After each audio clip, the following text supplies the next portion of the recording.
രമയാണ് നമുക്കൊപ്പം ചേരുന്ന സതീശന്റെ ഭാര്യയാണ്. എന്താ ഇന്നലെ സംഭവിച്ചത്? എന്തായിരുന്നു? ഇന്നലെ ആനകൾ ഇറങ്ങി വന്ന് ആക്രമിച്ച് സാധനങ്ങളൊക്കെ വലിച്ചു വാരി എറിഞ്ഞ് കലങ്ങളൊക്കെ എറിഞ്ഞ് എല്ലാം ഞങ്ങളെ ഓട്ടിപ്പിച്ച് രക്ഷപ്പെട്ട് ഞങ്ങൾ രണ്ടുപേരും മരിച്ച്. അവർക്ക് എന്ത് പറ്റിയതാ? അവര് ആന തട്ടിയിട്ട് ചവിട്ടി കൂട്ടി. സതീശനെ അംബികനെ ചവിട്ടുന്ന കണ്ടോ? ആ കണ്ട്. അപ്പോഴാണ് ഞങ്ങളെ ഓട്ടിയത്. ആന തുമ്പിക്കൈ കൊണ്ട് തട്ടിയിട്ട് ആൾ കമന്ന് പാറയിൽ വീണിട്ട് ഈ ആന പുറംകാല് കൊണ്ട് തട്ടിയിട്ടാണ് ആളെ ചവിട്ടിയത്. ആ മുതുകത്തൊക്കെ ഇങ്ങനെ പരിക്ക് പറ്റി, കാലൊക്കെ പൊട്ടി ആന ചവിട്ടിയിട്ട്. അമ്പിക ഓടി, ആനയും ഓടി അതിൻ്റെ പിന്നാലെ. അപ്പം അങ്ങനെ പിടിച്ചെടുത്ത ആളെ ബാക്കിൽ കൂടെ പിടിച്ച് ആന എന്തൊക്കെ ചെയ്തെന്നറിയില്ല. ഇട്ടത്ത് കാരണം കാണാൻ പറ്റിയില്ല. ആ ഓടി രക്ഷപ്പെട്ടു. എന്നെ പിടിക്കാൻ നോക്കി, ഞാൻ എങ്ങനെയെങ്കിലും രക്ഷപ്പെട്ടു. അതിൻ്റെ പേടി കൊണ്ട് ഞാൻ ഓടി.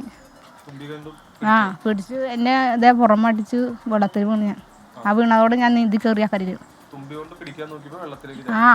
കൊണ്ട് അടിച്ച് ഇതേ ഇവിടെ കൈത്തമ്മ അടിച്ച് കുറച്ച് പരിക്ക് പറ്റി. നീന്തി കയറി അക്കരെ എത്തി.